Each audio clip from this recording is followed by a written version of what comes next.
처음에 이제 강남부터 좀 더 오르기 시작했죠. 그러면서 마용성강까지 이제 퍼져나가고 실제 강남이랑 강북이랑 좀 온도차는 있어요. 그래서 여기서 말하는 강남이 이제 강남구를 말하는 건 아니고 강의 이제 남쪽 주요 지역들 강남 3구 그리고 뭐 마용, 성강, 마포, 용산, 뭐 성동구, 광진구 중심으로 좀 많이 오르긴 했어요. 그래서 서울에 특히 이제 최근 시장에서 가장 비쌌다라고 말한 시기가 2021년 시장이 이제 거의 최고가를 그때 아파트들이 많이 찍었는데 거의 그 시세 대비해서 이제 평균적으로 그 지역들은 거의 그때 가격으로 치자면 한 90% 정도까지는 회복을 했거든요. 근데 또 온도차가 있다고 하는 게 강북 쪽으로 가면 이제 뭐 노원부터 시작해서 뭐 도봉이나 이런 지역들은 평균치가 아직까지는 80% 정도가 이제 회복한 수치거든요. 그래서 거의 90%를 넘고 단지로 보자면 강남 같은 경우 뭐 성동이나 이런 주요 단지들이 이미 최고가를 찍고 넘어선 그런 단지들도 있지만 이게 강남권, 강북권 이제 온도는 다르다라는 걸 좀 볼 수 있고 지금 분위기는 사실 그렇긴 해요. 이제 제가 사실 이렇게 투자를 하니까 시세를 되게 자주 보게 되잖아요. 근데 호가는 여전히 특히나 선호하는 단지들 신축들 기준으로 여전히 호가는 올리고 있다. 근데 이제 거래되는 건 어떻냐? 7월까지는 진짜 부지런히 거래가 됐어요. 그래서 7월에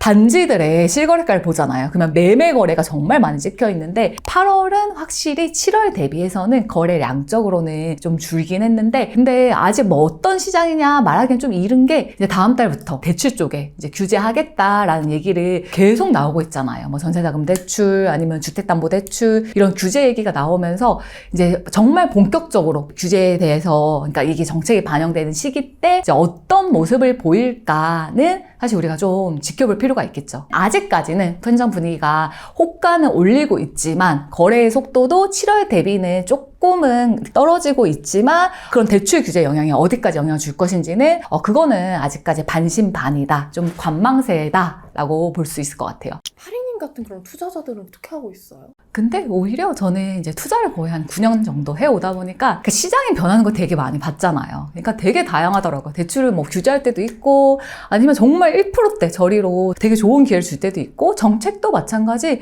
되게 완화해 줄 때도 있고 정말 숨 쉴 틈 없이 규제하는 시기도 있고 그러니까 변한다는 걸 알기 때문에 만약 대출 규제가 시행됐을 때 어떡하지? 막 이렇게 불안하고 조급한 것보다는 막상 그때 정책이 나오면 그 정책에 맞춰서 내가 어떻게 방향을 잡고 갈지 이제 그때 좀 더 자세히 고민해보자라는 마음이 하나고 또 하나는 사실 투자는 그런 것 같아요. 투자가 됐던 내 집 마련이 됐던 내가 무리만 안 하면 어떤 상황이 와도 사실 버틸 수는 있어요. 그래서 지금 시기는 그런 것 같아요. 내 집 마련이나 이런 거를 이미 준비하고 계셨던 분들 어느 정도 지역도 이제 정해졌고 단지도 막 열심히 보고 있었어. 그러면 걔가 만약에 아직까지 덜 올랐어 싸다면 이제 빠르게 매수할 수 있는 거고 아직까지 나는 어디에 집을 마련하고 싶은지 아니면 내가 뭐 투자로 자산을 마련하고 싶은지 이런 계획이 아직까지 전혀 없었다 하시는 분들은 그러니까 너무 뉴스 보고 마음 급해하지 않으셨으면 좋겠어요. 나 아직 준비된 거 없는데 그냥 뉴스만 보고 혹시 내가 모든 기회를 다 놓친 것처럼 되게 허무해하고 허탈해하고 마음이 너무 급해하시거든요. 오히려 이럴 때일수록 어떻게 준비해야 되는지 한 번은 제대로 조금 찾고 공부하고 그때 시기에 맞춰서 내가 갖고 있는 돈 가지고 뭐 내 집 마련이나 아니면 뭐 투자로 자산 마련이나 이런 거 고민해보자 라고 생각해 주시면 좋을 것 같아요. 정말 내 인생에서 제일 큰 돈 쓰는 거잖아요, 이거. 근데 이거를 내가 시장 분위기에 떠밀리듯이 집값이 올라갈 것 같아서 아니면 대출을 규제할 것 같아서 어디가 좋은지도 모른 채로 이 가격이 어떤 가격인지 모른 채로 집을 사면 안 되잖아요. 오래 준비 안 하셔도 돼요. 조금만이라도 준비하셔가지고 그 돈 잘 쓰시면 좋을 것 같아요. 일단 준비 안 됐고요. 네. 근데 마음이 급하긴 한데 지금 뭔가를 하는 게 더 무서운 마음도 있어요. 아무것도 몰라요, 사실. 지금 아직 준비가 안 돼 있다 하시는 분들은 저는 조금 기다리라고 말씀드리고 싶어요. 왜냐면 당장 내가 어디 가서 뭘 선택할지도 몰라요. 그리고 내 돈으로 뭘 할 수 있는지도 계획조차도 이제 세우기 어려운 단계잖아요. 그러면 적어도 그 계획 정도는 세우고 어떤 방향으로 갈지 지금 내가 갖고 있는 돈이 내가 원하는 내 집 마련 할 수 있는 돈인지 아니면 내가 원하는 내 집 마련 한 번에 못하지만 조금은 그래도 돈 돈을 불리는 단계를 거쳐서 그 집을 살 것인지 최종적으로 그 방향부터 정하고 그 방향에 맞는 공부를 하셔야 되잖아요. 나 아무 준비 안 돼 있어요 하시는 분들은 오히려 기회가 이 시장 분위기가 나의 마음을 불안하고 조급하게 해서 먼 얘기 같은 부동산이나 이 공부를 하게 되는 계기를 준 거잖아요. 그래서 그 계기가 또 한편의 기회가 돼서 진짜 나도 내 이름으로 된 집을 마련할 수 있는, 지금이 어떻게 보면 한 번의 터닝 포인트가 될 수 있거든요. PD님이 오히려 지금 시간이 저는 부동산 공부에 한 번은 발에 담가보는 그 시간이었으면 좋겠어요. 오늘 어디 알려주실 거예요? 지난번에 성동구랑 강동구 알려주셨잖아요. 다 올라서 뭘 해야 되나 싶긴 하거든요. 그 시기에 꼭 알아야 될 지역들을 소개해 드리잖아요. 그래서 성동구도 강남 3구 못지않게 좋은 지역이었고, 강동구도 마찬가지 강남 4구라고 불리는 지역 중에 하나의 강동구를 또 이제 소개해 드렸고, 오늘은 그 강동구 비슷하게 강남 4구를 강동구냐 아니면 이 지역이냐 말할 정도로 사람들이 아는 사람은 알고 사실 잘 모르는 사람은 몰라요. 근데 저는 이 지역은 제 생각에는 어쩌면 지금이 제일 싼 지역이라고 생각해요. 오늘 저희가 볼 지역, 이 지역은 여러분들한테 생각보다 되게 많은 후보를 드릴 수 있는 지역이에요. 바로 서초구, 바로 옆에 붙어있는 동작구를 같이 보는 날입니다. 그러니까 동작구를 기억하시는 게 보통은 두 가지로 되게 양분화돼서 얘기를 하세요. 동작구 빌라 많고 언덕 많고 좀 낡고, 그리고 동작구 얘기하면 이 얘기 하시더라고요. 구불구불하고 이 얘기 하시는데, 또 한편으로는 동작구를 또 최근에 아셨다 하시는 분들은 되게 좋은 데잖아요. 거기 아리아 막 얘기를 하시거든요. 그러니까 아크로 리버하임이라는 한강변에 있는 동작구 흑성 뉴타운에 대장단지가 있어요. 그래서 아예 흑성 뉴타운 이제 아크로 리버하임을 기억하냐, 그래서 동작구를 부촌으로 기억하시는 분들과 이제 피디님 말씀하신 것처럼 그냥 자취생들의 성지, 되게 꼬불꼬불하고 언덕 많은 되게 낡은 그런 동작구, 그 두 가지로 기억하지만, 오늘 저희가 보는 동작구는 제가 아까 그 얘기 드렸잖아요. 어쩌면 지금이 제일 쌀 수도 있다, 이 지역은. 지금 화면에 보이는 지역이 서울 25개 구를 화면에 띄워드린 거예요. 왕관쓴 지역, 서울에서 제일 비싸다고 하는 지역이 서초 또는 강남이죠. 그래서 얘네들은 어디에 더 신축 아파트가 더 이제 많이 들어왔냐에 따라서 어쩔 때는 서초구가 1등을 했다가 어쩔 때는 강남구가 1등을 했다가 하는데, 어쨌든 서울에서 이런 서초, 강남, 그 다음에 송파까지 이런 강남 3구가 가장 비싼 메인 역할을 하고 있고, 강남 3구 옆에 붙어있는 바로 이 지역.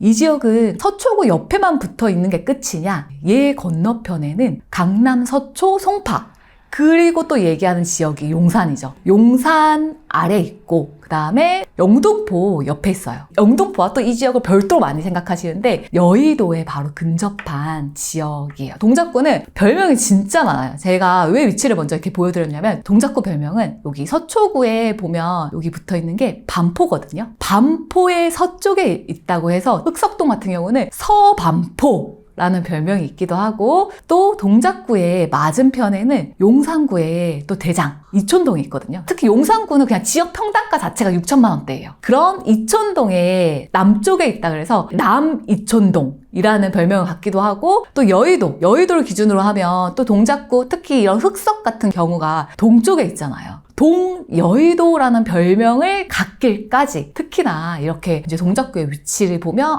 얘 주변에 되게 좋은 동네들, 부자 동네들이 옆에 있구나. 그런 부자 동네들을 이웃으로 둔 동네이자 위치가 서울에서 진짜 중심이에요. 서울 중심지에 있고, 그 다음 동작구 위에 이 파란 게 뭘까요? 이 한강변에 위치해 있는 곳, 그 다음에 서울 중심에 위치해서 그냥 위치 자체가 얘한테 엄청난 가치인 곳. 근데 얘는 위치, 한강, 그 다음에 옆에 뭐 부자 이웃 동네들, 이게 끝이냐? 그게 아닌 게, 동작구의 진짜 엄청난 가치는 엄청난 교통망. 강남, 여의도, 도심, 이런 일자리들을 웬만하면 30분 이내로 다 갈 수 있어요. 30분은 제가 정말 넉넉히 말씀드린 거거든요, 사실. 왜냐면 지금 보여드릴게요. 동작구에 지금 어떤 교통 노선들이 지나는지 보는 거예요. 어깨쯤에 여기 이렇게 1호선이 지나고 있고, 또 1호선이랑 비슷하게 9호선도 지나고 있어요. 1호선은 어떤 노선이냐? 이렇게 올라가다 보면 서울역이나 이제 도심권 직장으로 이동할 수 있는 게 이제 1호선이고, 그리고 아래로 가면 얘도 마찬가지 구로나 이런 직장들도 이동할 수 있겠죠. 그리고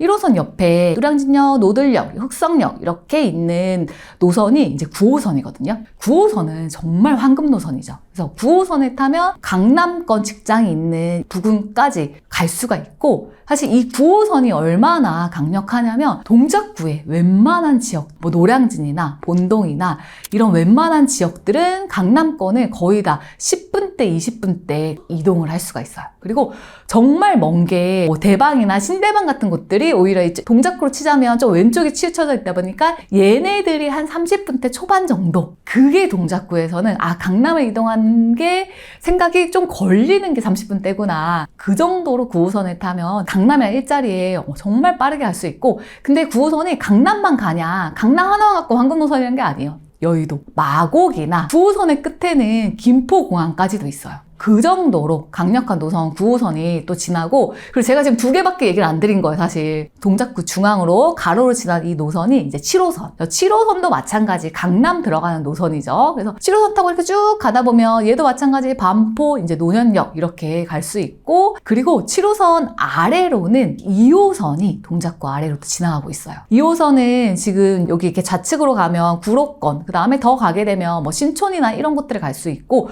얘도 이렇게 오른쪽으로 이렇게 올라가다 보면 강남역 관통하는 2호선도 되게 황금 노선이죠. 그래서 지금 보면 1호선, 9호선, 그다음에 허리춤의 7호선 아래쪽으로 지금 2호선이 지나고, 그러면 가로로만 노선이 지나나요? 아니죠. 여기 사당, 교통하면 사당을 많이 떠올리시는데, 이 사당역에서 도심권으로 서울역으로 용산으로 올라가는 노선이 있죠. 그래서 이렇게 가로로 가는 노선, 그 다음에 세로로 가는 노선이 있고, 이 4호선 같은 경우는 특히나 서울권, 그 다음에 이제 경기 남북 안양이나 과천이나 이쪽까지도 이어지는 노선이에요. 근데 기존에 동작구는 그러면 이렇게 가로로 지나는 노선이 되게 많았고, 또 세로로 지나는 노선은 좀 사당 쪽에 치우쳐 있다고 한다면, 그렇게 치면 동작구의 중심부나 아니면 동작구의 서쪽은 상대적으로 그렇게 되게 촘촘한 노선들에 비하면 조금은 비어 있었거든요. 그거를 파란색 신림선, 이건 경전철인데 신림선이 교통이 되면서 그 빈자리를 메꿔줬어요. 근데 경전철 막 무시하는 경우 있으시거든요. 근데 무시할 게 아니에요. 왜냐면 얘가 어떤 노선이냐면, 특히 이제 동작구에 이렇게 대방이라는 지역이 있는데, 이 대방에서 신림선을 타면 한정거장 가면 여의도가 있는 색강역이에요. 한정거장이면 여의도가 있는 색강역을 건너갈 수 있다라고 봐주시면 되고, 그러면 또 이렇게 모양을 한번 보세요. 모양을 보면 그럼 가로로 있고 세로로 원래 오른쪽에 치우쳐 있던 노선이 신림선으로 조금 보완은 됐는데, 여전히 여기 왼쪽, 그 다음에 여기 오른쪽 신림선 두고서 얘네들이 뭔가 허전하다고 느끼실 수 있거든요. 근데 제가 동작구가 어때요? 지금 너무 좋은 지역이고 어쩌면 지금이 가장 저렴할 수 있다라고 말씀드렸던 이유 중에 또 하나가 이 좋은 교통, 1호선, 2호선, 4호선, 7호선, 9호선, 신림선까지 있는 상태에서 신안산선이 또 공사를 하고 있어요. 여기 공사정 보이시죠? 개통 시기는 원래 얘기했던 시기보단 조금은 미뤄지고 있는데, 그래도 2028년 뭐 하반기에는 개통되지 않을까라고 얘기는 나오고 있고, 대방 쪽에서 특히 이제 좌측 신대방이나 이쪽 옆에 비어있는 자리를 또 메꿔준다라고 생각해 주시면 되고, 이것도 마찬가지 여의도라는 업무지구를 이 신안산선이 이어주거든요. 얘도 마찬가지 업무지구 접근성을 높여주는 되게 좋은 노선이고, 이걸로 지금 끝이냐, 그게 아니고, 또 이렇게 보니까 상대적으로 여기 가운데 상도역, 뭐 장승대기, 그 다음에 정말 천지개벽할 노량진역이 있는 이 부분, 얘네들 쪽이 조금 허전해요 하실 수가 있어요. 근데 가만 안 놔두죠. 왜냐면 노량진은 앞으로 정말 거의 한 9,000세대급 엄청난 큰 뉴타운이 형성될 곳이거든요. 예를 들어 9,000세대 정도 규모의 주거지가 들어와요. 그러면 9,000세대라는 거는 한 집에 한 명 살지는 않을 거잖아요. 9,000세대면 고덕 신도시 같은 곳이 한 10,000세대 좀 넘는 규모거든요. 그만한 신도시가 하나 짠 하고 들어온다고 생각하시면 돼요. 둔촌주공이 12,000세대. 노량진 같은 경우는 진짜 여기는 어떻게 보면 최근에 말이 나와서 뭐 아파트, 새 아파트를 바꾸는 곳 이게 아니라 2003년 정도부터 할 거예요. 그러니까 뉴타운 한다라고 얘기하고, 생각보다 되게 오래된 정비 계획을 갖고 있었던 곳인데 생각보다 정비 사업이 되게 지지부진했었거든요. 근데 이제는 거의 모든 구역이 이제 관리처분인가 사업시행인가까지 다 받고, 실제 8개 구역이 있는데 7개 구역은 시공사 선정까지 끝난 상태예요. 그리고 얘가 그럼 뉴타운이면 어느 정도 정비 되냐. 제가 아까 새 아파트만 들어오는 거 아니다 라고 얘기했는데 그러니까 아파트 주거지 플러스 여기에 필요한 뭐 상권이나 이런 게 그야말로 신도시 하나 만든다고 생각하시면 돼요. 지금 단계에서부터는 몇 년 정도 걸린다고 하나요? 사업 시행 인가 받고 시공사 선정 이제 앞두고 있는 그런 단지 정도거든요. 이제 예상하는 거는 그래도 2030년도 정도 즈음쯤을 하지 않을까 생각을 하고 있거든요. 그러니까 지금 2024년이잖아요. 그래서 생각보다 되게 많이 남은 거 아니다. 지금 노량진 뉴타운 안에 이제 8개 구역이 있거든요. 더 놀라운 거는 7개의 구역이 아파트 중에서 그냥 일반적인 브랜드 말고 더 프리미엄, 하이엔드 브랜드로 시공사 선정을 마쳤어요. 그래서 나머지 하나만 지금 논의 중인 단계인데 그 하나도 하이엔드 브랜드로 가지 않을까라고 얘기하는 그 시점이고 지금 이 하늘색으로 보이는 지역이 다 관리처분인가 뭐 시공사 선정, 사업시행인가 이렇게 다 나오고 있잖아요. 뭐 2주 이렇게 얘네들이 다 새 아파트로 바뀐다라고 생각해 주시면 되고 지금 위치가 위로 한강, 위로 1호선, 9호선, 아래로 7호선이 지날 정도로 교통과 그 다음에 한강과 그 다음에 이렇게 여의도의 바로 건너편에 지금 노량진 뉴타운이 있는 거거든요. 얘 엄청난 입지 노량진 뉴타운은 이렇게 가로로 지나는 노선이 있는데 마찬가지 이 뉴타운을 세로로 지나는 노선은 또 없거든요. 노량진 뉴타운을 관통하면서 장승배기 쪽으로 해가지고 이제 신상도 쪽으로 지나는 노선 서부선이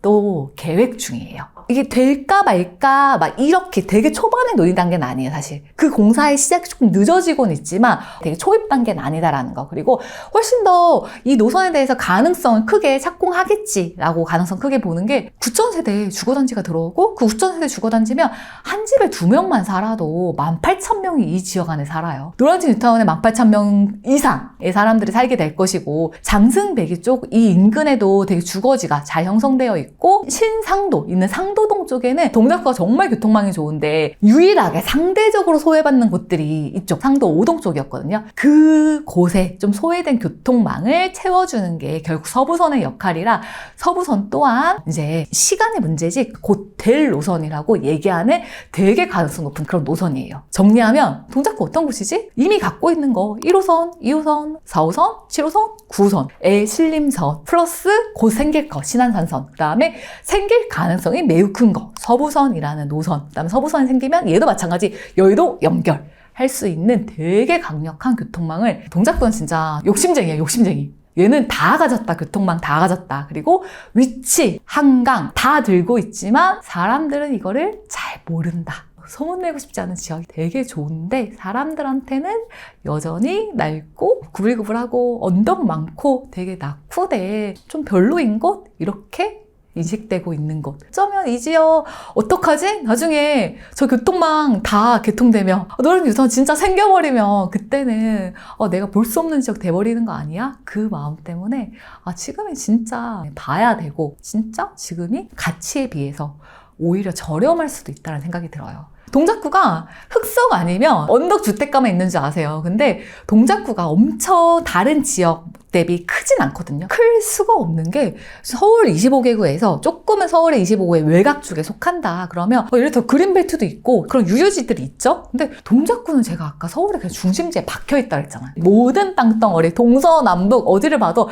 안 써먹을 땅덩어리가 없는 거예요. 그래서 크진 않지만 여기 있는 지역 그냥 그 땅 자체가 정말 가치 있는 땅이고 너무너무 좋은 땅이라는 거. 동작구를 저는 오늘 이 방송 통해서 알아가시는 분들은 진짜 내가 서울에서 이 시점에 좋은데 호주머니 안에 잘 넣어놨다 라고 말할 수 있을 정도의 지역이에요, 사실. 동작구가 유독 이렇게 약간 입지 깡패인 건가요? 노선이 진짜 이렇게 많이 들어가 있는 지역은 결국에는 일자리가 있는 지역들이거든요. 강남처럼 그 다음에 위로 보면 도심권 일자리 종로나 광화문에 있죠. 또는 이제 이만큼은 아니어도 뭐 여의도나 구로나 이런 일자리들이 있는 곳들은 그래도 노선이 많이 지나가는 편인데 일자리가 지나가지 않음에도 불구하고 사실 동작구는 일자리라고 할 만한 큰 대기업이 많지 않거든요. 그러니까 주거지로서 기능하는데도 이렇게 핵심 노선이 많이 지나는 그런 지역은 정말 흔치 않다. 동작구 안에서도 사실 오른 단지들 올랐죠. 동작구의 대장이라고 하는 여기 흑석 쪽에 이미 20평대는 최고가 뚫고 이제 지나가 있는 상태고, 또 신축들 같은 경우는 그래도 좀 더 정고 가격에 가깝거나 이제 그거보다 조금 더 오르기도 했어요. 근데 동작구 안에 흑석 뉴타만 있고 신축만 동작구냐, 사실 그건 아니거든요. 교통 하나로만 치더라도 사실 엄청난 입지 가치를 가지는 곳이잖아요. 근데 그런 곳들 중에서 동작구 안에 사실 여러 생활권들이 있거든요. 흑석을 비롯해서 이렇게 4호선 지나는 사당 쪽, 그 다음에 흑석 옆에 여기 여의도 바로 건너편 노량진 또는 노량진 옆에 붙어있는 본동 같은 곳들, 여의도의 또 아래쪽으로 대방, 그 다음에 대방 아래로 신대방 같은 곳들, 그 다음에 7호선 지나는 라인에 상도 같은 그런 이제 생활권들이 있는데, 어쩌면 지금이 가장 쌀 수도 있다라고 얘기했던 게, 좋은 곳들 다 올라간 신축만 우리가 자꾸 관심 갖고 보니까 이미 올라간 거 그러면 어쩌면 지금이 싸다고 하면 그것마저 지금 쫓아가야 되나요? 아니에요. 왜냐하면 동작구에는 제가 방금 말씀드린 여러 생활권들이 있고, 그곳들 중에는 그래도 여전히 아직 덜 오른 단지들이 남아있기 때문에,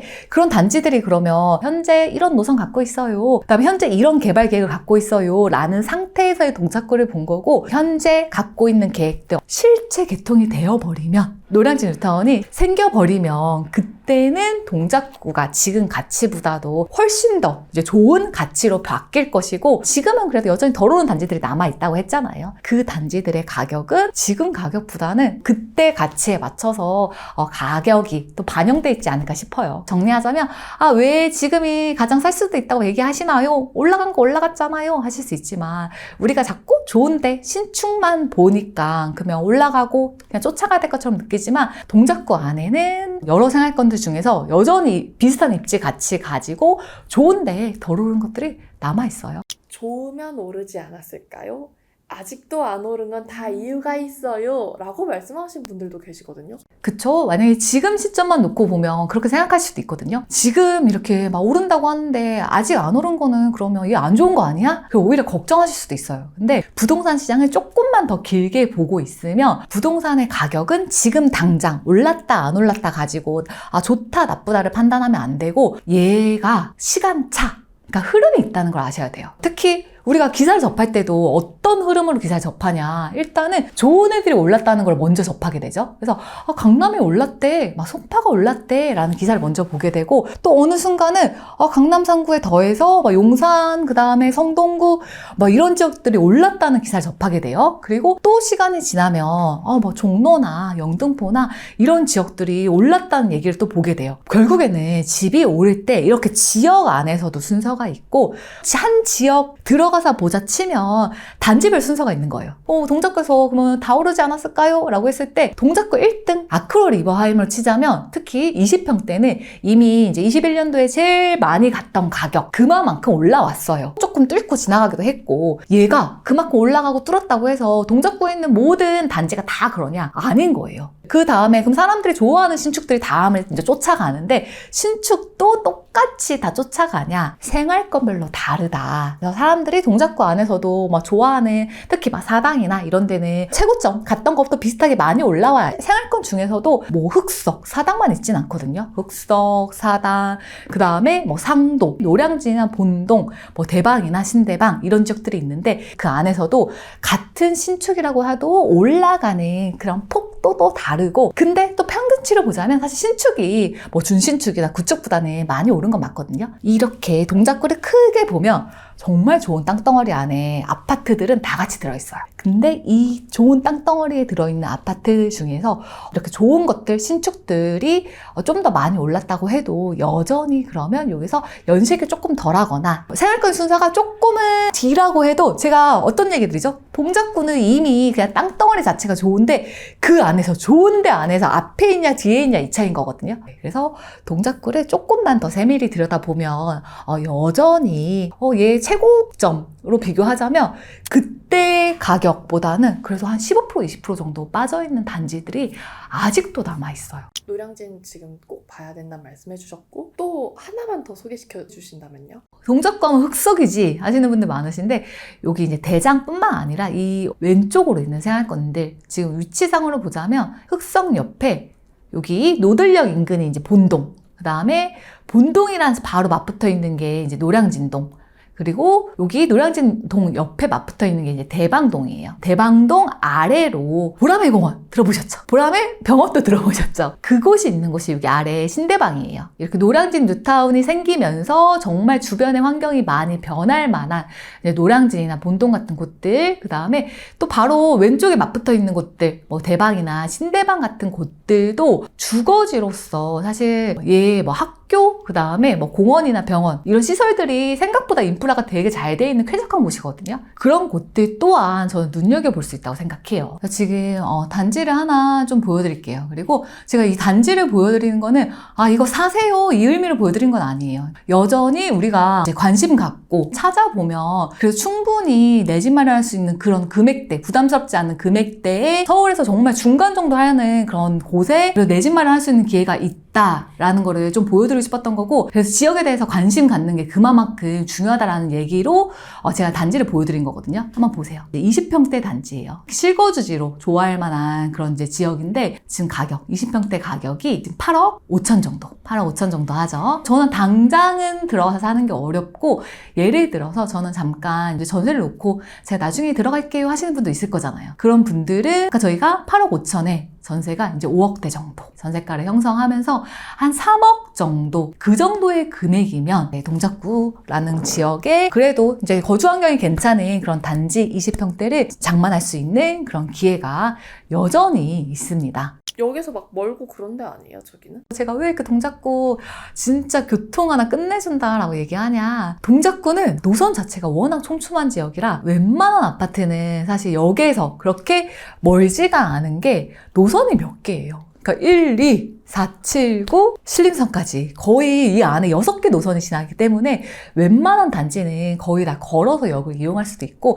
진짜 멀어봤자 마을버스 타고 사실 한 10분 정도 이내로 움직이면 진짜 핵심 노선들을 거의 다 이용할 수 있는 게 그게 동작구의 엄청난 매력이에요. 우리가 다른 지역 가면 어때요? 되게 고민하는 게 혹시 내가 이 지역에서 되게 잘못 사지 않을까? 라는 걸 걱정하시잖아요. 근데 동작구는 일단은 기본적인 땅 자체가 너무 좋아서 여기서 뭘 사도 저는 진짜 안전빵이라고 생각해요. 그 정도로 얘가 가지는 그 땅의 가치, 입지 자체 가치가 너무너무 좋은 곳이 동작구예요. 물론 동작구 안에서 좀 더 많이 오르고 덜 오르고의 차이는 있을 거예요. 근데 그거는 결국엔 그거겠죠. 같은 동작구 안에서도 좀 더 좋은 생활권, 좀 더 좋은 아파트를 내가 알아보고 선택하면 좀 더 많이 오를 수 있는 그런 이제 상승폭을 가져가는 건데, 사실 이거는 저희가 내가 조금만 더 공부해 본다면 충분히 배워서 더 좋은 거를 골라낼 수 있어요.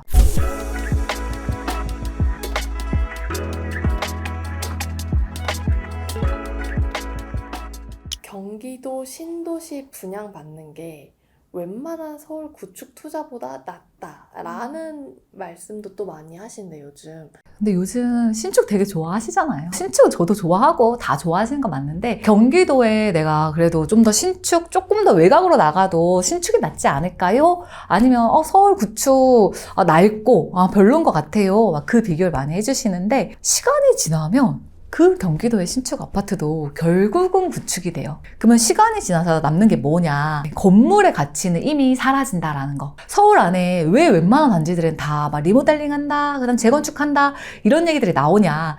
얘네가 있는 땅 자체가 워낙 좋잖아요. 그러면 좋은 땅에 있는 애들은 얘네들이 시간이 지나면 다시 새 아파트로 그래도 바꾸는 그런 사업을 진행하는데, 내가 신축 찾아서 또 내 돈에 맞는데 찾아서 외곽으로 나갔다. 그러면 걔네들이 시간이 지나서 만약에 구축이 된다. 그 지역이 어디냐에 따라 물론 다르겠지만 걔를 새 아파트로 바꿀 거를 기다리는 것보다는 제가 공사하는 건설사 입장에서도 그냥 다른 옆에 빈 땅에 새 아파트를 다시 짓는 게 더 편하기도 하고 돈이 덜 들기도 할 거예요. 결론은 그 고민 다 신축을 워낙 좋아하니까 할 수 있지만 내가 선택하는 그 집도 언젠가는 구축이 된다라는 생각을 꼭 해주시고, 그리고 서울 안에 있는 이제 구축 아파트들 이마만큼 가격을 가져가는지 생각하셔야 돼요. 낡았지만 특히 상승장에 올라갔던 그 상승폭들이나 떨어지고도 현재 반등되는 그런 폭도 절대 작지 않거든요. 그러면 그게 이 아파트의 건물 가치를 보고 가격을 인정해 주는 게 아니라 결국 경기도 사람, 인천 사람, 전국에 있는 모든 사람들이 좋아하고 갖고 싶어하는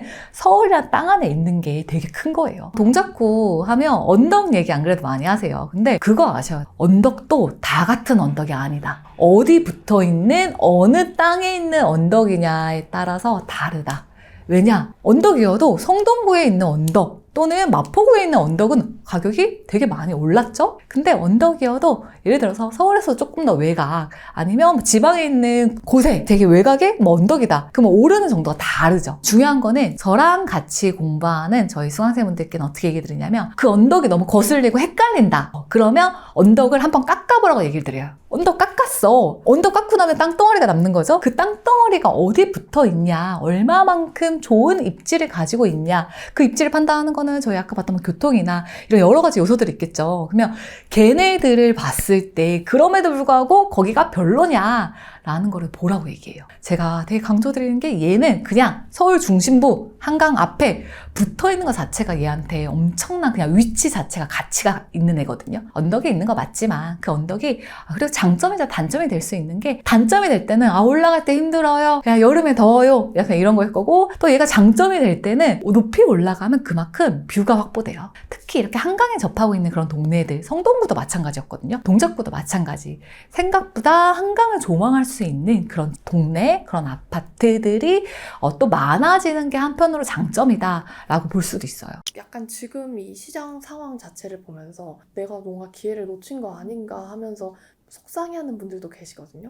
지금 기회 놓친 것 같다라는 얘기를 제가 너무너무 많이 듣고 있어요. 그러니까 저도 얼마나 또 허무해 하시는지 허탈해 하시는지 와 닿잖아요. 근데 뭐가 더 중요하냐면 이렇게 다시 시간을 또 흘려보내는 게 아니라 그냥 내가 지난번 사고 싶었던 거, 살려고 했는데 못 샀던 거, 그냥 이거를 쥐고 있으면 다음 단계가 안 보이거든요. 오히려 더 중요한 거는 그냥 지금 살 수 있는 것들 중에서, 그리고 내가 살 수 있는 것들 중에서 그래도 내가 최고로 잘 골라서 살 거야 라는 마음으로 지역을 공부하시는 게 훨씬 더 중요하고, 그리고 당장 만약에 매수 못 하시는 분도 있을 거 아니에요. 그러면 그 분들은 또 되게 먼 얘기처럼 미뤄놓는 게 아니라 지금 기회가 닿았을 때 이렇게 좋은 지역들 하나하나씩 알아놓고, 또 그 지역 어때요? 내 주머니 속에 잘 넣어두고 잘 지켜보고 있으면 걔네들이 살 수 있는 기회가 있을 때 내가 큰 고민 안 하고 좋은 것들 먼저 사면 되는 거잖아요. 그런 기회를 준비하는 시간을 꼭 가져가셨으면 좋겠어요. 저도 이제 지나보면 이제 9년 정도 투자하면서 되게 좋은 곳을 살 수 있는 좋은 기회가 있었는데 그때 용기 내지 못했구나 하는 아쉬운 기회가 있어요. 그게 어디냐면 송파예요. 송파 하면 저도 되게 어떻게 보면 나랑 약간 먼 지역? 근데 멀다라는 게 비싸. 여기는 내가 감히 엄두를 못 낼 지역이야 라고 생각했던 그런 지역인데, 그 지역에 특히 20평대 단지 중에 하나가 이제 2019년 정도 였던 것 같아요. 한 6억대 정도 매매가로 그러니까 살 수 있는 때가 있었어요. 근데 그냥 그 마음이었던 것 같아요. 이 정도면 송파구에, 그리고 사람들이 되게 좋아하는 단지였거든요. 거기가 6억대면 싼 거 아니야? 왜냐면 경기도의 다른 단지들도 그래도 이미 많이 올라와 있는데 여기는 심지어 서울의 송파인데 그래도 여기서 6억대면 좋은 거 같은데 라고 생각했는데, 근데 그 생각을 하면서도 제가 실행하지 못했던 거는 하나는 그거였던 것 같아요. 마음속에 유리천장? 돈이 되게 적은 상태로 투자를 시작하다 보니까 그 정도의 절대가를 당시에 사는 게 저한테는 조금 되게 무리된다고 생각을 했어요. 그래서 싸고 좋은 거 알아. 근데 용기 내지를 못했거든요. 저처럼 다 상황이 안 되시는 분들만 있는 건 아니잖아요. 누군가는 내가 이렇게 좋은 단지를 알고 그 다음에 얘가 싸다는 걸 알면 한 번쯤은 용기 내서 이거를 실제 내 걸로 만드는 그런 시간을 한 번만이라도 가져가면 앞으로 이 안전한 자산 가져가면서 내 마음도 진짜 편해질 텐데, 그러니까 투자라는 게 또는 재테크라는 게 내 집 마련이라는 게 엄청 멀고 남의 일처럼 느끼면서 그러니까 시간을 계속 미루진 않았으면 좋겠어요. 그래서 돌아보면 그냥 그런 좋은 단지 나도 조금 더 용기 냈으면 가질 수도 있지 않았을까 하는 조금의 아쉬운 마음은 있어요. 그래서 제가 어떤 뜻으로 말씀드린 거냐면 너무 항상 요즘 뵙는 분들이 되게 허무해요, 허탈해요, 기회를 놓쳤어요 이 얘기를 진짜 많이 하시거든요. 근데 이제 시장이 어느 정도 바뀌었다는 건 인정하자는 거예요. 그 얘기가 정말 아무것도 안 오르는 시장은 아니잖아요. 그래서 좋은 지역도 어느 정도 올라가졌고, 그러면 올라가 버린 시장, 어떻게 보면 내가 놓쳐버린 그런 단지들은 떠나보내자. 대신에 지금부터 우리가 봐 나가는 것들 중에서 여전히 더러운 것들, 여전히 좋은데 아직까지 기회가 남아있는 것들 중에서는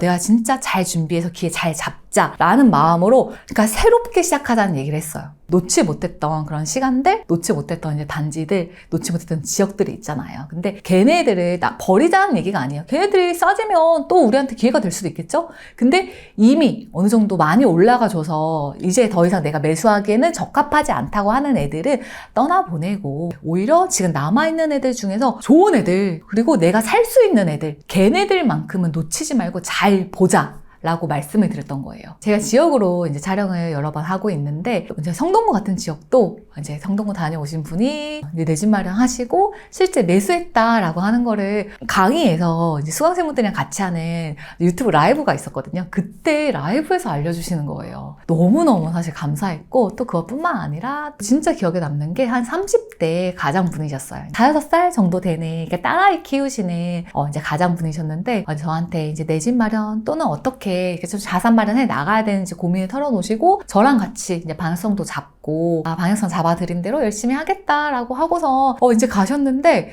어느 정도 이제 시간이 지났을 때였어요. 근데 그분이 되게 더웠던 여름 진짜 부지런히 움직이셔가지고 내 집 마련을 하시고 그리고 편지를 보내오신 거예요. 정말 꾹꾹 눌렀었다는 게 이런 거다라고 싶었을 만큼 정말 몇 장 되는 손편지를 쓰셔가지고 이렇게 우편으로 보내주셨는데 그걸 읽고서 너무 감사하고 내가 지역을 하나 알려드릴 때 또는 뭔가 이렇게 방향성을 잡아드릴 때 그분보다 훨씬 더 많은 고민을 하거든요. 근데 그거에 따라서 진짜 열심히 찾고 결국에는 내 집 마련했다는 소식을 들려주신 거였고 너무 감사해서 사실 그분께 이제 손편지를 받고 답장을 해드렸어요. 더 어떻게 보면 이제 마음이 찡했던 게 그분이 제가 답장을 드릴 걸 몰랐던 것 같아요. 그래서 답장 받고 그분도 몇 번이나 읽었다라고 말씀을 주시면서 아이랑 아내랑 이사갈 집을 다녀오셨다라고 하면서 그 아파트 단지에서 아이가 진짜 너무 해맑게 이렇게 맛있는 이제 아이 음료 마시는 그 사진을 찍어서 저한테 메일로 같이 보내주신 거예요. 근데 그거 보면서 뿌듯하기도 하고 감사하기도 하고 똑같이 공부했지만 누군가는 이걸 되게 빠르게 행동으로 옮겨가지고 그 지역을 또 더 깊이 알아가고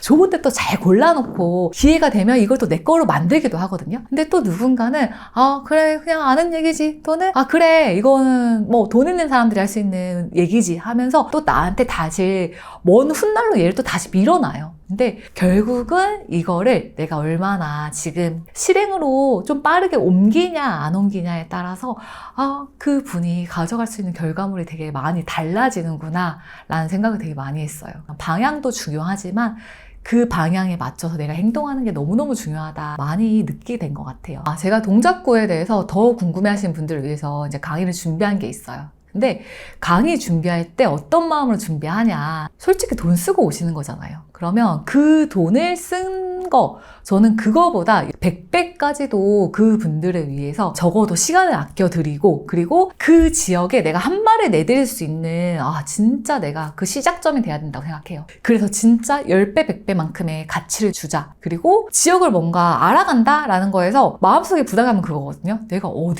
어디부터 어떻게 그래서 어디가 좋은데 이걸 너무너무 어려워하시는데 얘네들의 그래도 이 지역을 어떻게 바라봐야 되는지 그 시각, 그 다음에 이 지역을 어떻게 해석하고 가치도 그렇고 가격도 마찬가지예요. 가격도 어떻게 봐야 되는지 그리고 이 지역을 결국에 가서 보게 되면 또 그 생활권마다 막상 내가 매수한다고 했을 때 고민되는 부분도 있고 또 더 좋은 거를 사기 위한 전략도 있거든요. 그런 전략들까지 다 담아서 알려드리려고 하는 게 왜냐면 결국 그거잖아요. 내가 그 지역 궁금해서 그 이유 하나만 갖고 강의 들으시는 거 아니잖아요. 이 강의 들으면 좋은 거 사서 돈 벌어야 되잖아요. 저는 딱 그 마음인 것 같아요. 이분들한테 돈 벌게 해드려야지, 이분들 움직이게 해드려야지, 이분들 시간 벌게 해드려야지. 그 가치를 내가 그만큼 드릴 수 있게 제가 가고 제가 밤새고 제가 그만큼 많이 찾고 여러분들한테 최대한 이 시점에서 그래도 제일 좋은 선택할 수 있게 저는 방향을 드리는 게 맞다고 생각을 해요. 시장이 항상 똑같지 않거든요. 지금 2024년 지금 이제 하반기 9월을 앞두고 있는 이 시점에 지금의 시장이 있고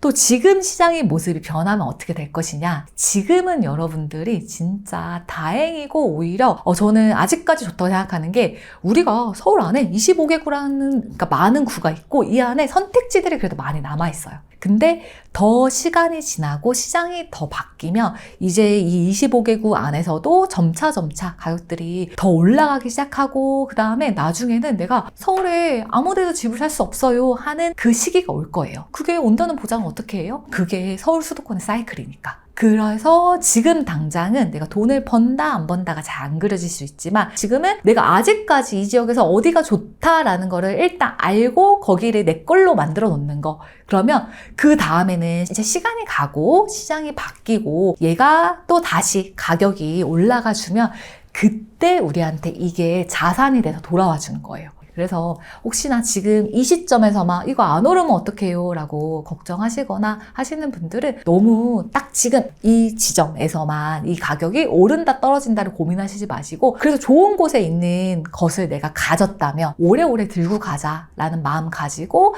그냥 할 일 하면서 시간 보내세요. 그리고 나면 어느 순간에 이렇게 또 가치에 맞게 가격이 가는 게 이런 거구나 하는 거를 보시게 되는 시점이 올 거예요. 5천 정도 갖고 있는 상황이라면 충분히 재테크 시작할 수 있어요. 내가 갖고 있는 이제 5천만 원 가지고 나는 3억, 5억 이렇게 더 큰 돈을 벌고 싶다라고 한다면 얘를 우리가 한 방에 사실 베팅할 수는 없거든요. 근데 대신에 부동산이라는 걸 좀 더 공부해서 단계를 두는 거예요. 지금 특히 PD님이 갖고 있는 돈 정도의 크기면 현재 시장 내에서는 좀 더 지방 쪽에 눈을 돌려서 지방 아파트 투자를 해서 돈을 불리고 그 돈을 가지고 나중에 서울이 됐던 수도권이 됐던 이렇게 수도권 자산으로 건너올 수 있는 그러니까 디딤돌로 쓸 수 있어요. 멀리까지 관심 갖고 싶지 않아요 하신 분도 있거든요. 그러면 내가 원하는 게 예를 들어서 서울 아파트다 라고 한다면 그때는 그래도 모은 돈이 한 1억은 넘어야지 조금 서울 아파트를 볼 수가 있어요. 만약에 꼭 서울만 보시는 게 아니라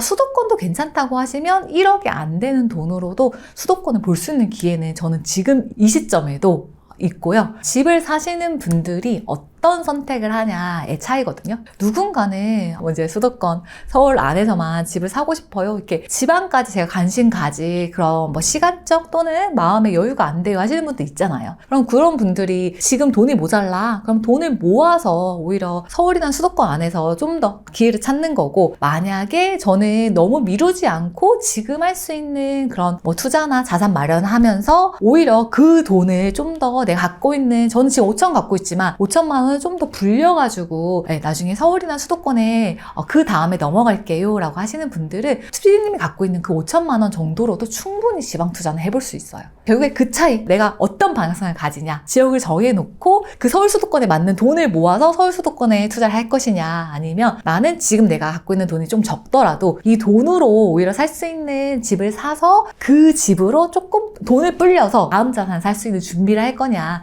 그 차이예요. 열심히 모아서 1억을 만들었어요. 1억으로 지방 두 채를 사는 게 나을까요? 아니면 서울 수도권 똘똘한 거 하나를 사는 게 나을까요? 정말 많이 하시는 질문이거든요. 근데 일단은 첫 번째는 그거예요. 얼마만큼 자산을 갖고 싶은지에 따라 또 다르거든요. 부동산으로 그래서 자산을 조금 더 많이 벌고 싶다라고 하신다면 어느 정도 이렇게 규모로 가져가는 게 조금 도움이 되긴 해요. 여기서는 저 1억 있어요. 1억으로 저 집 하나 살까요? 2개 살까요? 사실 이 고민이 끝인 게 아니라 얼마를 내가 모을 수 있냐도 중요해요. 왜냐면 1억을 갖고 있고 내가 모으는 돈도 예를 들어서 저는 한 3, 4천 이상은 모을 수 있어요 하시는 분들은 1억으로 조금 수도권 안에 집을 사놓고 또 내가 저축한 돈으로 다음 또 투자하는 돈을 쓸 수가 있거든요. 근데 만약에 제가 열심히 모아서 1억을 들고 있지만 제가 1년에 모으는 돈은 정말 소액이에요 하시는 분도 있을 거예요. 그리고 그분이 특히나 지금 PD님처럼 저는 부동산을 많이 늘려서 자산을 많이 벌고 싶어요 한다면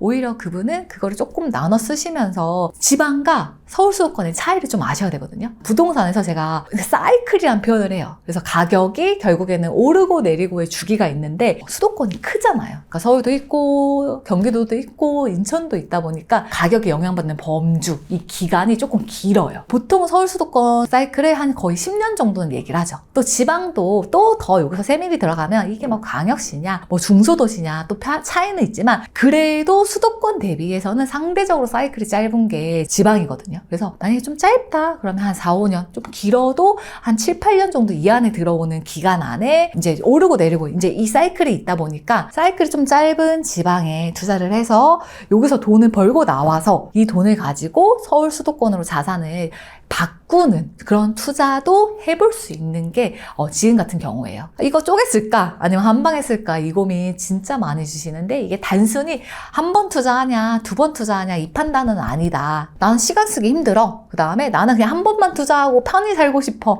하시는 분들은 그냥 한 번 잘 사는 게 중요한 거고, 만약에 저는 그래도 이걸 토대로 자산을 조금 더 늘려가고 돈을 많이 벌고 싶어요 하시는 분들은 오히려 그래도 적절히 나눠서 쓰시면서 이거를 하나하나 불리는 거죠. 한마디로 눈덩이를 키운다 생각하시면 돼요. 눈덩이를 얘 하나 키우고 얘 하나 키워서 나중에 이 두 개를 합쳐가지고 이렇게 서울 수도권으로 건너오는 그런 계획을 또 짜볼 수도 있어요. 저 서울 수도권 가고 싶어요. 1억을 모았다면 뭘 해야 될까요? 그러니까 1억까지 열심히 모았어. 그럼 그 다음 단계 나 뭐 해야 되지? 그 고민을 뭐 해야 되지 해서 끝내는 게 아니라 이제는 진짜 실질적으로 바꾸자. 내가 갖고 있는 돈으로 뭘 할 수 있는지, 그 다음에 집이라면 어떤 곳을 살 수 있는지를 이제는 정말 관심 갖고서 이제 찾아보자. 근데 혼자 찾으려면 막막하잖아요. 일단 중요한 게 집을 살 때 되게 돈이 많이 필요하다고 생각하거든요. 근데 제가 이거 한번 보여드릴게요. 이게 지금 경기도 선에 있는 20평대 지금 단지 하나를 예시로 보여드릴게요. 지금 가격이 얼마냐. 이게 지금 저층 아니라 중층으로 가격이 한 3억 7천 정도 물건이 있죠. 근데 이 3억 7천짜리를 내가 뭐 내 집 마련을 볼 수도 있지만 당장 이 돈을 마련하는 게 어렵다. 그러면 집을 사고 사실 전세를 주는 그런 선택을 할 수도 있잖아요. 그러면 얘를 사서 전세를 놓는다. 가격을 보세요. 3억 7천에 이 20평대 단지를 사서 3억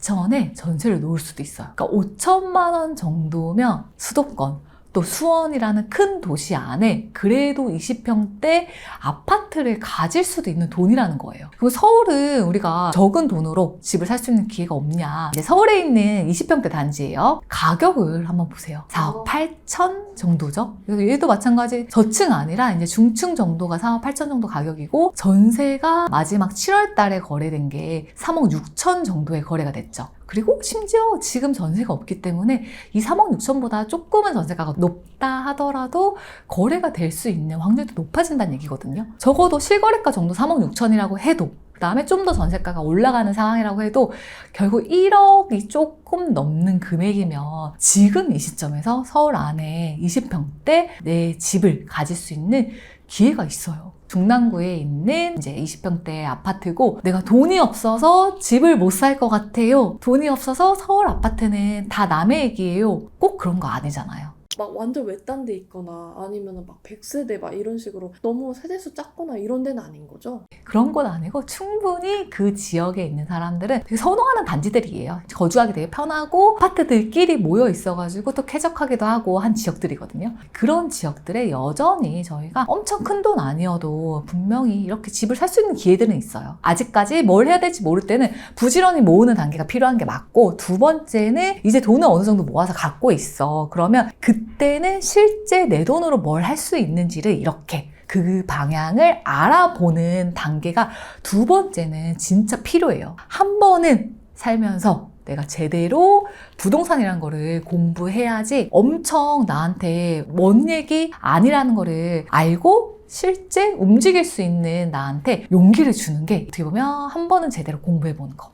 제가 2016년부터 이제 부동산 공부를 시작했잖아요. 그때 2016년의 분위기는 어떤 데였냐? 오히려 이렇게 지금 봤던 그런 지역들, 서울에서도 저희가 오늘 동작구라는 지역을 얘기하지만 사실 동작구는 그때 감히 언감생신이라는 단어는 이때 쓰는 거예요, 사실. 그때는 그냥 관심 가질 수도 없는 너무 좋은 지역이었어요. 그래서 2015년 정도부터 이제 전세가율이 막 올라오기 시작했고, 시장에도 순서가 있다는 얘기 드렸잖아요. 좋은 곳들이 먼저 빠르게 올라가고, 그 다음에 이제 그 다음 단계로 해서 16년, 17년 이런 시장은 조금은 서울에서는 그래도 순서적으로 조금 뒤에 있는 거, 그 다음에 조금 이제 수도권, 나머지 경기도에는 그래도 기회들이 좀 많았거든요. 그래서 오히려 이때는 이런 지역들, 경기도에 있는 지역들, 그 다음에 서울에서도 되게 상해 지역이 아니라 이제 중간 그 이하의 지역들을 더 많이 봤었고 그 시장들이 이제 한 바퀴 쫙 돈 거죠. 2016년, 17년, 18년 지나면서 또 수도권 시장이 가격을 이렇게 벌려주면서 어떻게 보면 내가 매수할 수 있는 기회들이 멀어졌던 거죠. 멀어졌다가 그리고서는 다시 시장이 바뀌고 다시 2024년 시장으로 이렇게 짠 하고 왔을 때는 지금 이제 이때보다 훨씬 더 좋은 그런 지역들, 좋은 단지들을 살 수 있는 기회가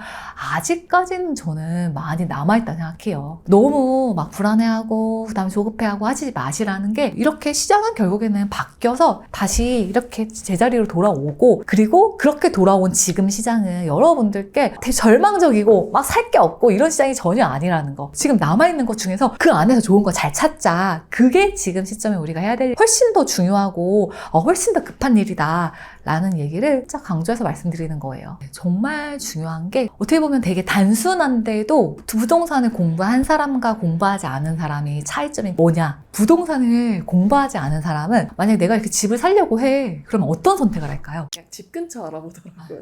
맞아요. 저 또한 그랬어요. 저도 내가 만약 집을 산다면 어디 사야 되지? 그냥 내가 살고 있는데. 왜냐면 나는 거기가 익숙하고 그냥 나는 거기 내 회사가 또 근처에 있다면 편하니까. 그게 끝이거든요. 그게 부동산을 공부하지 않은 사람의 선택이라고 한다면 부동산을 공부한 사람의 선택은 뭐가 달라지냐? 나만 좋아하는 데를 찾아가는 게 아니라 나 말고도 진짜 누구나 좋아할 만한 곳을 찾는 게 가장 큰 차이점이에요. 공부하면서 저도 가장 크게 바뀌고 제 선택의 기준에서 제일 중요한 거는 일단 수요. 나 혼자만 수요 말고 그냥 일반적인 사람들이 가장 좋아할 만한 그런 수요처를 찾자. 라는 게 첫 번째고 그 수요라는 거는 일단 상품적으로는 어때요? 저희가 부동산이 아파트도 있고 뭐 빌라도 있고 오피스텔도 있고 뭐 호텔도 있고 되게 다양하잖아요. 근데 그래도 일반적인 수요라고 했을 때는 다른 것보다는 어떤 게 나한테 주거 형태로서 익숙한지 생각해 보시는 거예요. 아무래도 우리가 아파트라는 주거 형태가 가장 일반적이기도 하고 내가 가격을 볼 때 덜 어렵고 덜 헷갈리는 게 거래되는 금액이 되게 투명하게 나와 있잖아요. 특히 시작하시는 분들한테는 저는 너무 그냥 뭐 빌라, 오피스텔 뭐 이런 걸로도 열심히 공부해서 돈 버시는 분들 분명히 있거든요. 근데 그 분야를 내가 잘 모른다면 그냥 일반적으로 할 수 있는 아파트로 시작해 보셔라 라는 거를 첫 번째 추천드리고 하나는 또 그것도 있어요. 그러니까 시장의 순서가 있어서 우리가 집을 사는 거 혹은 투자하는 거는 내가 편히 살려고 내 집 마련하는 걸 수도 있지만 그 집이 올라갔으면 하는 마음도 있잖아요. 그러니까 한마디로 내 마음엔 두 가지가 있는 거야. 내 집 마련이라고 하시는 분들조차도 내가 살아서 사는 동안 좋았으면 좋겠고 하나는 실거주 관점 그다음에 또 하나는 어떤 마음이 있냐면 이 집이 또 많이 올라갔으면 좋겠는 거예요. 그러면 이거는 실거주의 관점에 플러스 약간 투자자의 마음도 있는 거죠. 그렇게 두 가지의 마음을 갖고 있는 게 당연히 우리 모든 사람의 마음일 거고 그래서 제가 뭐 수요적으로도 있고 또 하나는 이 얘기 드렸던 이유가 뭐냐면 시장의 순서가 라는 게 일단은 제일 먼저 올라갈 때는 그러니까 주거 형태로서는 아파트가 아무래도 반응이 빨라요. 그리고 나중에 시장이 점점점 아파트가 막 올라가. 더 이상 집값이 막 올라가가지고 이제는 아파트를 사기가 너무 어려워져. 그러면 그때 그 뒤를 따라오는 게 오피스텔이나 빌라나 이런 애들이 그 다음을 또 따라오거든요. 그래서 일반적인 수요로 내가 사고 파는 게 좀 더 투명하고 가격을 인지하기도 편하고 공부를 시작하기도 편한 거 하나와 지금처럼 나중에 가격이 조금 더 올라갈 때 상대적으로 아파트가 좀 더 속도가 빠르더라. 그 두 가지가 있어서 여러분들한테 일단 시작은 아파트를 해보시는 것도 좋겠다라는 얘기를 드리고 아파트로 시작을 한다고 했을 때 단지를 보는 어떤 기준도 있을까요? 내가 만약 여의도 직장인이에요. 여의도 살고 싶죠? 문제는 뭐예요? 비싸잖아요. 그리고 그런 지역은 비싸기도 하고 또 어느 정도 그 지역에 있는 아파트도 한정될 수밖에 없거든요. 그러면 그 다음 대안이 뭘까요? 그 다음 대안이 그래서 교통이라는 게 너무너무 중요한 거예요. 왜냐면 나는 거기 못 살아. 근데 내 직장이 그곳이라면 강남이나 여의도나 도심권에 있다면 제가 생각했던 게 그거였어요. 제가 부동산 공부 시작하기 전에 근데 나는 강남 직장인이 아니잖아. 부동산이라는 자산이 나만 좋으면 안 된다 그랬잖아요. 이 자산을 지금은 내가 이걸 사더라도 나중에 내 집을 다시 사갈 사람 혹은 내가 이 집을 사서 전세를 놓을 거야. 그러면 내 집에 와서 살 사람 우리 지역에 직장인 두는 사람이 아니라 사람들이 많이 회사를 다니는 강남이나 여의도나 이런 데 직장인일 수도 있잖아요. 그럼 그분들의 수요에 맞춰주는 게 사실 되게 중요해요. 특히 되게 주요 업무 지구라고 하는 곳들 강남처럼 큰 일자리 얼마나 빨리 갈 수 있냐 그 지역을 알고 그 지역에 내 자산을 마련해 놓는 게 진짜 중요해요. 사실 뭐 학군이나 환경 같은 경우는 있으면 좋은 거, 가장 중요한 건 서울 수도권에서는 그래도 교통이 가장 최상이다. 반면에 지방은 또 다른 게 뭐냐면 지방은 거의 사람들이 회사 갈 때 사실 내 차 타고 가요. 그래서 오히려 지방은 이런 교통보다 더 중요한 거는 이제 학군 또는 환경이 진짜 중요하고, 근데 이것도 더 세부적으로 들어가면 사실 특히 학군을 중요하는 뭐 광역시 같은 데는 학군이라는 게 중요하고, 또 도시 규모가 조금 더 적어진다 그러면 그런 데서는 학군은 그렇게 많이 따지진 않거든요. 오히려 환경, 얼마나 그 지역이 쾌적한지, 얼마나 또 연식 좋은 아파트들이 몰려 있는지, 그런 것들이 훨씬 더 그 지역에서 더 중요해요. 결론은 그 지역마다의 조금 사람들이 아파트의 가치를 매기는 그런 이제 입지 요소라는 얘기를 쓰거든요. 그런 부분이 좀 다르기 때문에 얘네들을 알고 공부한다면 그 지역에서 훨씬 더 좋은 아파트를 골라낼 수 있어요. 제가 생각보다 결혼을 되게 빨리 했어요. 그래서 사회생활을 이제 2007년 정도부터 시작을 했고, 누군가 이렇게 부동산에 관심을 갖는다 했을 때 뭔가 터닝 포인트가 있잖아요. 그때가 또한 빠르신 분들은 이렇게 사회생활을 시작하는 그 시점이기도 하고, 또 늦어도 결혼 또는 아니면 이제 아이를 낳을 때 부동산에 대해 관심을 갖기 시작하거든요. 그렇게 치면 저는 제가 사회생활을 시작한 게 2007년, 그 다음에 결혼을 2008년에 했어요. 근데 2008년에 저도, 그 다음에 또 아이를 2013년에 낳았는데 2013년에 저도 부동산에 사실 관심을 갖지 못했어요. 지금 피디님한테는 제가 이렇게 5천만 원으로 살 수 있는 단지가 있어요 라는 거 보여드리잖아요. 그때 저는 이런 단지들이 있는지도 몰랐어요. 사실 그냥 진짜 부동산은 돈이 많아야 돼. 부동산은 되게 돈이 많아야 되니까, 그래서 그런 분들이 할 수 있는 되게 전유물, 약간 그런 느낌이었거든요. 그래서 이거 나랑 되게 먼 얘기라고 생각하니까 사실 그냥 자포자기 했던 거? 그러면서 시간이 계속 갔던 거죠. 막상 제가 부동산 공부 시작한 게 거의 사회생활 시작하고 거의 10년 다 돼서, 결혼생활 시작하고도 거의 한 9년 다 돼서 그제서야 부동산 공부 시작했던 거예요. 그냥 그 마음이 아쉬워요. 그래서 오늘 방송 보시는 분들한테 진짜 당부드리고 싶은 게, 생각보다 내가 갖고 있는 돈이 정말 그 돈으로 할 수 있는 게 생각보다 찾아보면 그 기회는 많고 내가 모르는 것 뿐이라는 거. 그러면 지금 내가 뭐 할 수 있지? 알아보면 되잖아요. 이 알아보는 시간을 미루면, 제가 그렇게 결혼하고 한 9년, 10년이라는 시간을 자포자기 하면서 그 시간 어떻게 보냈냐, 돈을 되게 열심히 모으고 부지런히 살았냐, 또 아니더라고요. 나 어려워라고 생각하니까 돈을 모으는 게 아니라 그냥 쓰기 바빴던 거? 그래서 제가 투자 시작할 때 돈이 없었거든요, 별로. 근데 오늘 이 방송을 계기로 돈이 안 많아도 아파트라는 걸 가질 수 있는 기회가 지금 시장에도 있구나라는 거를 확인하는 계기가 되셨으면 좋겠고, 그런 곳들이 어떤 곳들에 있는지, 내가 살 수 있는 곳이 맞는지를 조금만 더 관심 갖고 이제 들여다보시면 저는 이 시간이 충분한 터닝포인트가 또 되어줄 거라고 믿어요. 제가 아파트를 샀다고 했을 때요. 근데 그 다음엔 뭘 해야 돼요? 그거부터 하셔야 돼요. 만약에 내가 지금 아파트 샀어. 얘가 과연 사자마자 오를 것인가? 아닐 수도 있어요. 그리고 아닐 수도 있고 아니어야 돼요. 왜냐면 그렇게 사자마자 뭔가 바로 오르는 시장은 어떻게 보면 되게 정상적인 시장은 또 아닌 거? 결과적으로 그 시점에 내가 만약에 단기 급등을 경험했다. 그러면 그때로선 좋죠? 근데 단기 급등을 했다는 얘기는 좀 있으면 얘가 또 빠르게 떨어질 수도 있다는 얘기거든요. 그게 지금 저희가 봐왔던 20년, 21년 이 시장에 단기적으로 확 오르는 시장을 본 거였고, 그러면서 단기간 또 하락하는 걸 봤잖아요. 너무 단기간에 올라가는 거 이거 수익 났잖아요 라는 거 좋아하시는 것보다는 내가 지금 할 수 있는 게 뭐지? 일단은 만약에 수도권이라면 그런 강남이라는 이런 일자리 빠르게 갈 수 있는 그런 곳들에 내 자산을 마련해 놓는 거, 여기까지가 내가 할 수 있는 거. 근데 내가 할 수 없는 거는 언제 올라갈지 모르는 거거든요. 그래서 저도 그 마음이었던 것 같아요. 그냥 제가 어떻게 그래도 조금 더 자산이 커질 때까지 잘 지내왔지? 라고 생각하면 이거 언제 오르지? 빨리 오르면 내가 1년 있다가 2년 있다가 빨리 팔아서 빨리 돈 가져와야 되는데, 이 마음으로 투자했던 건 아니었어요. 그냥 지금 얘 충분히 이 지역에서 좋아할 만한 거고, 내가 이거 싸게 사는 거니까 일단은 이거 이제 잘 사고, 그 다음에 항상 자산은 사는 것도 있지만 지키는 시간도 필요하거든요. 지키는 게 무슨 의미예요? 어떻게 지켜야 돼요? 또 궁금하시잖아요. 근데 그 자산을 그래도 지킨다는 얘기는 얘가 가격이 어느 정도 올라가 줄 때까지 기다려야 된다는 얘기예요. 그러면 그 시간 잘 기다릴 거야. 그러려면 내가 이 집을 살 때 무리하면 안 돼요. 내가 갖고 있는 돈, 이 안에서 살 수 있는 집을 사는 게 아니라 저 좀만 더 보태서 제가 맞동 뽑아오면 이거보다 훨씬 더 좋은 집 살 수 있을 것 같은데요? 하면서 대출까지 보태서 내가 이 집을 사면 근데 시장이 가만히 있질 않잖아요. 으로도 보세요. 지금도 일단은 서울에서 어느 정도 이렇게 좋은 지역들, 좋은 단지들이 올라가는 걸 보니까 또 대출 규제나 이런 규제책들이 나오잖아요. 근데 내가 만약에 대출 받아서 그러니까 집을 샀어. 근데 막 대출을 규제하면서 막 금리도 올라가고 내가 원래 받았던 그런 마이너스 통장의 한도가 줄기도 하고 그런 그림이 펼쳐진다. 그러면 그 시점에 내가 아무리 이 집을 그때는 샀다고 하는데 그렇게 막 나를 규제하는 시장에서도 이 물건 잘 들고 가면서 버틸 수 있을까? 생각보다 쉽지 않거든요. 그래서 무리하면 안 된다라는 게 내가 갖고 있는 돈을 넘어서 가지고 그렇게 너무 무리한 대출 받아서 감당할 수 없는 집을 사지 말자.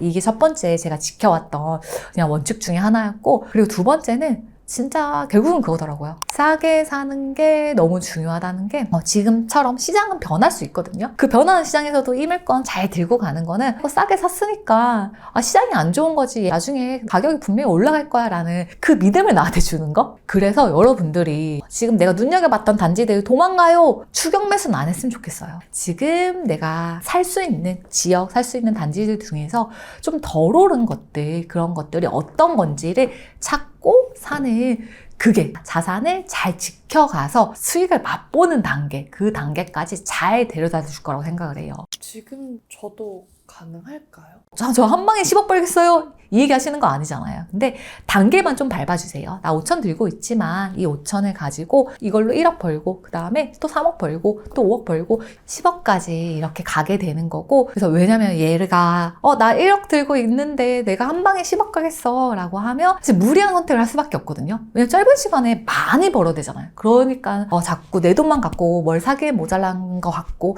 내가 이거 대출 보태서 또는 어디 진짜 자산을 크게 불려줄 투자처가 없나? 막 수익률 몇백 프로의 그런 투자처 없나라는 걸 자꾸 찾게 되거든요. 너무 위험하거나 나한테 리스크 있는 그런 선택, 그런 투자만 안 해나가신다면 저는 그래도 단계 갔을 때 분명히 3억, 5억, 10억까지 갈 수 있다고 생각해요. 그리고 실제 제가 시작한 게 4천만 원 갖고 시작한 거였어요. 2016년이라서 가능했던 거 아니에요? 왜 2016년, 2017년 그때 기회 좋았잖아요 라는 얘기를 사람들이 많이 하냐. 결국에는 소액으로 투자할 수 있는 기회가 있다 보니 그 얘기를 많이 하시는 거거든요.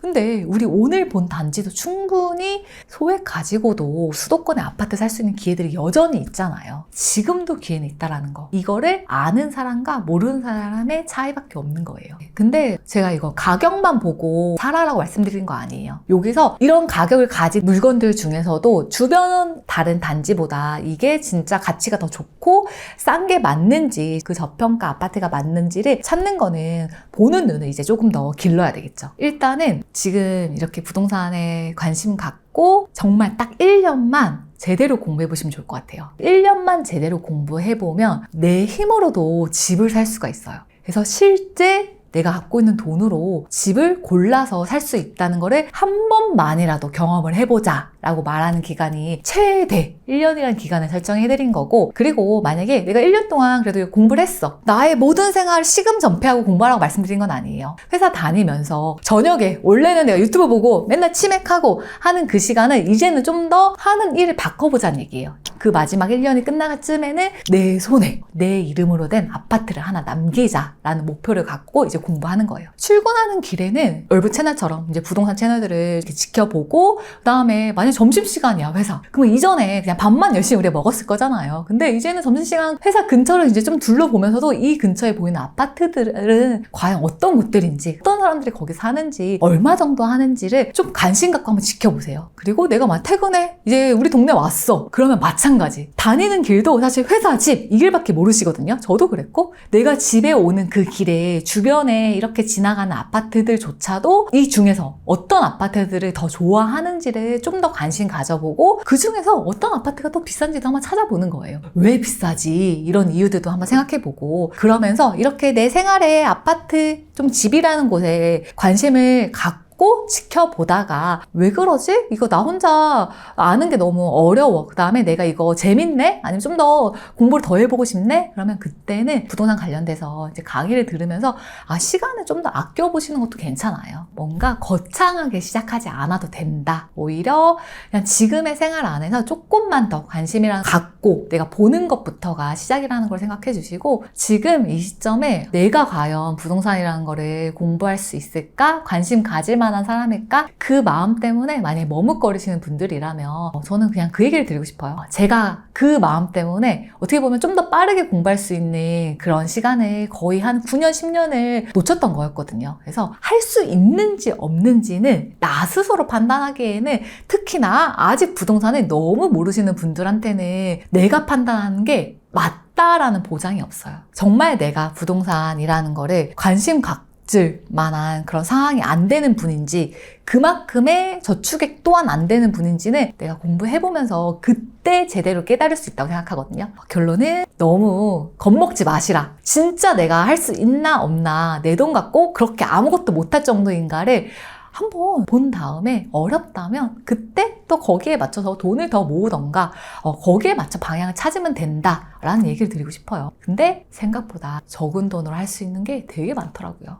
최근 40대 서울 아파트 매매가 역대급으로 늘었다고 해요. 정말인지, 그리고 실제로 현장을 보면 40대 분들이 확실히 좀 는 건지 궁금합니다. 일단은 40대 분들이 늘긴 늘었다 생각해요. 근데 40대 매수가 이제 어떤 차이냐를 좀 생각하셔야 되는데, 한참 시장 뜨거울 때 많이 들었던 단어가 영끌이잖아요. 그리고 그 영끌에 좀 많은 비중을 차지했던 게 아무래도 좀 30대 분들이 많았거든요. 그러니까 30대가 집은 사고 싶은데 집값이 막 많이 올라가니까 마음은 조급해지고 좀 돈을 많이 모으거나 벌기는 어려운 연령대잖아요. 그러다 보니까 좀 대출을 많이 일으켜서 집을 샀던 때가 저희가 이제 급등했던 시장, 2020년, 2021년 이럴 때의 분위기였고, 2020년, 2021년 그 다음에 이제 하락장으로 꺾이기 직전까지 매수세의 비중이 사실 30대의 비중이 되게 많았어요. 근데 이 비중이 조금 역전됐던 게 23년 초가 우리가 바닥이라고 말하는 그 시기의 가격이거든요. 가격이 이제 많이 충분히 떨어졌고, 그 다음에 이제 금리도 어느 정도 23년 초 조금 인하되면서 이 정도 가격이면 집을 살 수 있겠네 라고 생각하고 본격적으로 움직였던 게 사실 40대였어요. 그러면서 40대의 또 이 연령의 특징은 30대에 비해서는 좀 모아놓은 자산도 있고, 또 한 번은 내 집 마련을 해봤던 경험이 있으신 분들도 있잖아요. 그런 분들이 살고 있던 집을 좋은 단지로 바꿨던, 갈아타기라고 하죠. 그 수요가 많았던 시기가 작년부터 올해까지의 수요였어요. 상반기 거래 같은 경우는 한 3건 중 1건꼴이 거의 40대 거래라고 얘기할 정도라고 하더라고요. 그래서 일단 시장 분위기상은 40대 수요자들이 좀 더 좋은 상급지나 이제 좀 더 좋은 단지로 바꾸는 그런 갈아타기 수요가 많았던 건 맞다. 그리고 그 얘기인 즉슨 뭔가 이게 투자 수요, 여러 채의 집을 마련하는 그런 이제 다주택의 수요보다는 아무래도 실수요 중심이었다라고 보는 거죠. 내 옆에 있는 사람은 좋은 아파트로 막 이제 한 번에 막 갈아타는 것 같고 하지만 저는 모든 사람들이 그렇게 갈 수는 없다 생각하거든요. 그리고 저 또한 그랬고, 그러면 지금 만약에 내가 1주택을 갖고 있어. 그러면 이 분들이 원하는 데가 저 한강 보이는 집이라 하더라도 거기 가기 전까지 단계 거쳐서 이제 갈아타면 사실 갈 수 있어요. 그래서 너무 그냥 그 마음 허탈하고 뭔가 비교하는 이런 마음만 갖고 되게 실망스럽게 생각하시는 것보다는, 그러면 지금 내가 갖고 있는 이 집에서 한 번 더 조금 더 나은 집으로 바꿀 수 있는 기회는 없나? 걔를 한 번 더 먼저 고민하시는 게 실제 내 자산을 불려나가는 단계에서는 좋은 방향이지 않을까 생각을 해요. 모든 분들이 근데 갈아타기를 당장 하기에 적합하지 않을 수 있거든요. 특히 내가 집을 샀던 그 시기가 집값이 상대적으로 비쌌어 라고 하시는 분들은 그 시기에 이제 대출, 주담대도 많이 받으셨을 거예요. 이분들이 나 이 주담대 상환하는 거 너무 부담스러운데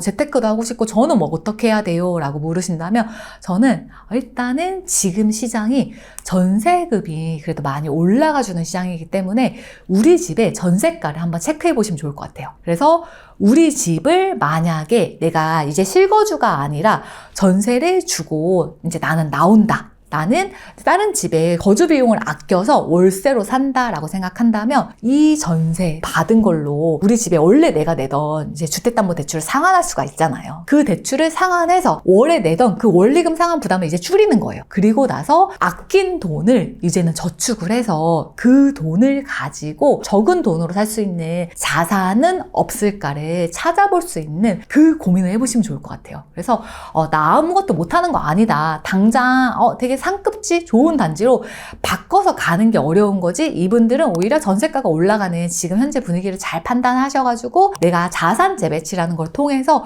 오히려 또 다른 자산을 마련할 수 있는 기회로 한번 삼자, 이렇게 봐주시면 좋을 것 같아요. 저도 마찬가지. 지금 내가 모으는 돈도 이렇게 모으기도 힘든데 어떻게 그 다음 단계 재테크를 고민해? 라는 생각을 했었는데, 그게 결국에는 재테크라는 거 조금 더 돈을 어떻게 하면 더 벌고 모으고 불릴 수 있지라는 고민을 안 하니까 제 생활에서 항상 돈이 없더라고요. 무슨 얘기냐면, 내가 내 돈 가지고 큰 돈 아니어도 집을 살 수 있고 자산을 마련할 수 있다는 걸 알면 거기에 맞춰서 돈을 조금이라도 아끼고 모으게 되는데, 애초에 내 돈으로 할 수 있는 게 없어 생각하면 아예 내 돈은 아무것도 못하는 돈이라 생각하고 거기에 맞춰서 다 쓰고 결국에 남은 돈을 가지고 있는 거? 그래서 어떤 단계인지를 한번 생각해 보시면 좋을 것 같아요. 왜냐면 내가 진짜 재테크라는 거 하려고 하는데 돈이 없는 건지, 모을 수 없는 환경인 건지, 아니면 아예 나는 그냥 재테크를 할 수 없는 사람이야 라고 생각해 놓고 그냥 계속 똑같이 쓰고 있는 건지, 그거를 첫 번째 고민해 보시면 좋을 것 같고, 생각보다 조금만 더 관심 갖고 들여다보면 진짜 큰 돈 가지지 않고서도 집을 살 수 있는 기회들이 여전히 되게 많거든요. 그런 것들을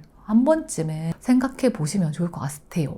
돈 걱정 안 하고 맛있는 거 먹고 주변 사람들이랑 행복하게 살려면 그냥 내가 이 돈 벌 때는 평생 똑같이 지금처럼 돈을 벌 거라 생각했어요. 근데 중요한 게 뭐냐, 우리가 버는 기간은 어느 정도 정해질 거예요. 근데 버는 기간이 정해지지만 쓰는 기간은 정해지지 않아요. 내가 20대 만약 취업을 했어, 또는 요즘은 늦으면 30대 취업을 하시잖아요. 30대 취업을 해서 정말 길게 일해서 내가 60대 초반 정도까지 일했다. 그러면 정말 20년, 30년 벌었는데 그 이후 50살부터 100살까지 살아. 그러면 나는 그 50년 동안 쓸 돈까지도 미리 벌어놔야 되거든요. 딱 지금 벌어서 지금만 쓰고 나는 오늘만 걱정할 거야 라고 한다면 사실 재테크 필요 없을 수도 있겠죠. 근데 그게 아니라 내가 돈을 못 벌 때 생각하면 그때는 무슨 돈을 가지고 쓸 것인가. 그래서 재테크가 이게 뭔가 내가 되게 부자 되려고 엄청 과소비하고 사치하려고 재테크를 하는 게 아니라 내가 돈 안 벌 때 사실 생존이에요, 생존.